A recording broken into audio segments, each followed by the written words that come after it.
എല്ലാവർക്കും door to കിച്ചണിലേക്ക് സ്വാഗതം. ഇന്ന് ഞാനിവിടെ ഉണ്ടാക്കാൻ പോകുന്നത് ചക്ക ചിപ്സ് ആണ്. അതിന്റെ വീഡിയോയിലേക്ക് പോകുന്നതിന് മുൻപേ ഈ വീഡിയോ കാണുന്ന എല്ലാവരും എന്റെ ചാനലിനെ ഒന്ന് സബ്സ്ക്രൈബ് ചെയ്യണേ.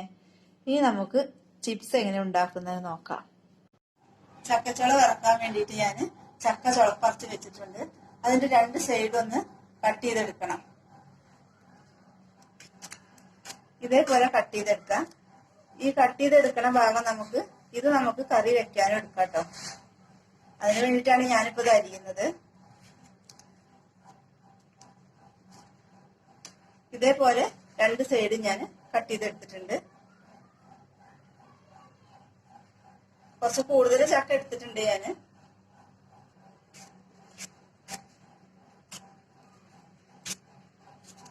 ഈ സൈഡ് നമ്മൾ കട്ട് ചെയ്തെടുത്തില്ലാന്നുണ്ടെങ്കിൽ ചക്ക വറക്കണ സമയത്ത് അത് ഭയങ്കര ഹാർഡായിരിക്കും.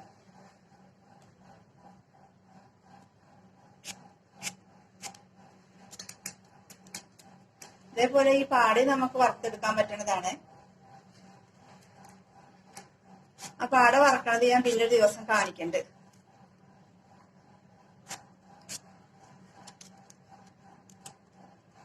ഇതേപോലെ കുരു കളഞ്ഞു വെക്കാം.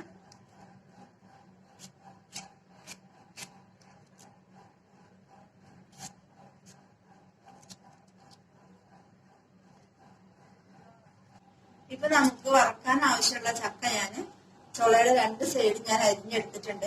ഇനി നമുക്കിതൊന്ന് കഴുകിയെടുക്കണം. ചക്കച്ചുള ഞാൻ കഴുകി വെള്ളമൊക്കെ വാർത്തെടുത്തിട്ടുണ്ട്.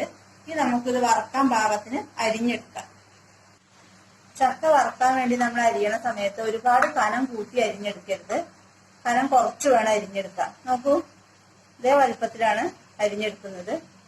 അതേപോലെ ചക്ക വറക്കാൻ എടുക്കുമ്പോൾ നല്ല കട്ടിയുള്ള ചുള എടുക്കരുത്. ചക്ക മൂത്ത് പൊട്ടിയ ചക്ക എടുക്കരുത്. അതുപോലെ മൂപ്പ് കുറവായ ചക്കി വറുക്കാൻ വേണ്ടി എടുക്കരുത്. അപ്പൊ അത്ര നന്നായിട്ട് കിട്ടില്ല വറുത്ത് കഴിഞ്ഞാല്. ഇനി നമുക്ക് ബാക്കിയെല്ലാം ഇതേപോലെ അരിഞ്ഞെടുക്കാം. ചക്ക എല്ലാം ഞാൻ അരിഞ്ഞെടുത്തിട്ടുണ്ട്. ഇനി നമുക്കിതൊന്ന് വറുത്തെടുക്കാം.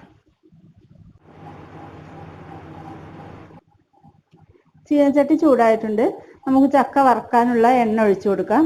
ഞാൻ സൺഫ്ലവർ ഓയിലാണ് ഒഴിക്കുന്നത്. എണ്ണ ഒഴിക്കുമ്പോൾ അളവൊന്നുമില്ല. ചക്ക വറക്കാൻ ആവശ്യമുള്ള ഉപ്പ് നമുക്ക് ഈ എണ്ണയിലേക്ക് ഇട്ട് കൊടുക്കാം. എണ്ണ ചൂടായിട്ടുണ്ട്. ഞാനൊരു 1/4 ടീസ്പൂൺ ഉപ്പാണ് ഇട്ട് കൊടുക്കുന്നത്. ഇനി നമുക്കിതിലേക്ക് ചക്ക ഇട്ട് കൊടുക്കാം.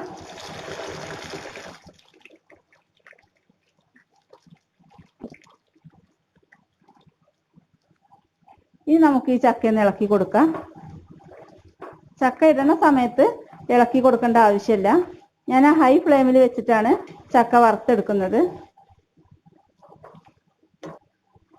ഇപ്പൊ നമ്മുടെ ചക്ക വറവ് ഒരു പകുതി ആയിട്ടുണ്ട് കേട്ടോ വറവ്. ഇനി ഞാൻ ഇതിലേക്ക് കുറച്ച് മഞ്ഞൾപ്പൊടി ചേർത്ത് കൊടുക്കുകയാണ്.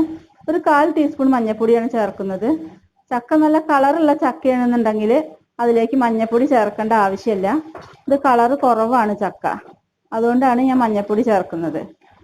അതേപോലെ നമ്മൾ ഈ ചക്കയൊക്കെ വറുത്ത് വെച്ചാൽ ഒരുപാട് ദിവസം നമുക്ക് കഴിക്കാൻ പറ്റും. ഇപ്പൊ ചക്കയുടെ സീസൺ അല്ലേ. ചക്കയൊക്കെ നമ്മൾ വീട്ടിൽ വറുത്ത് വെക്കുന്നതാണ് കൂടുതൽ നല്ലത്. കടയിൽ നിന്നൊക്കെ വാങ്ങിക്കുന്നതിനെക്കാട്ടിലും ഒരുപാട് നല്ലതാണ് ചക്ക വീട്ടിൽ വറുത്ത് വെക്കുന്നത്. അതേപോലെ എല്ലാ ബേക്കറി ഐറ്റങ്ങളും അങ്ങനെ തന്നെയാണ്. നമ്മൾ വീട്ടിലുണ്ടാക്കുന്നതാണ് കൂടുതൽ നല്ലത്. ഇപ്പൊ ചക്കച്ചോള വറവായിട്ടുണ്ട്. നോക്കൂ, ഇത് വറവായോന്ന് എങ്ങനെ മനസ്സിലാവുക എന്നറിയോ? ഇത് ഇതേപോലെ ഈ ചട്ടുകത്തിൽ തട്ടണ സമയത്ത് ഇങ്ങനെ ശബ്ദം വരും. ആ സമയത്ത് നമ്മൾ എണ്ണയിൽ നിന്ന് മാറ്റിയാൽ മതി.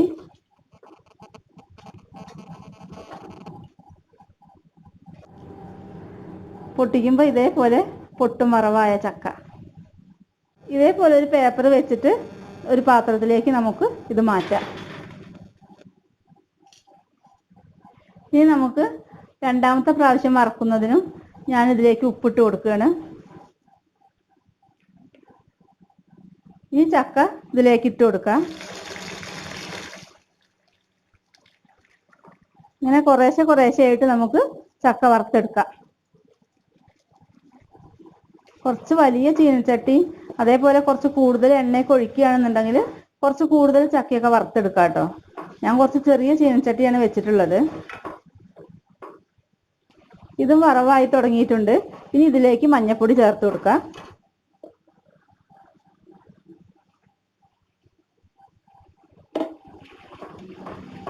ഇനി നന്നായിട്ട് ഇളക്കി കൊടുക്കാം.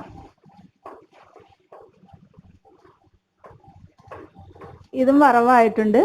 നമുക്ക് എണ്ണയിൽ നിന്ന് മാറ്റാം.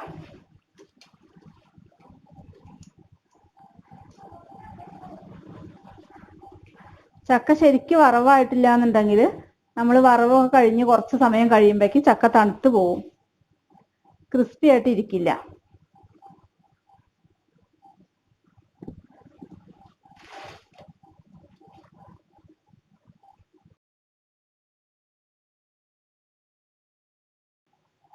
ഇപ്പൊ നമ്മുടെ ചക്ക വറവ് റെഡി ആയിട്ടിട്ട് നല്ല ക്രിസ്പി ആയിട്ട് കിട്ടിയിട്ടുണ്ട് കേട്ടോ. നോക്കൂ.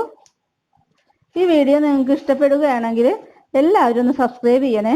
അതേപോലെ ലൈക്ക് ചെയ്യാനും ഷെയർ ചെയ്യാനും ഒന്നും മറക്കരുത്. Bye bye.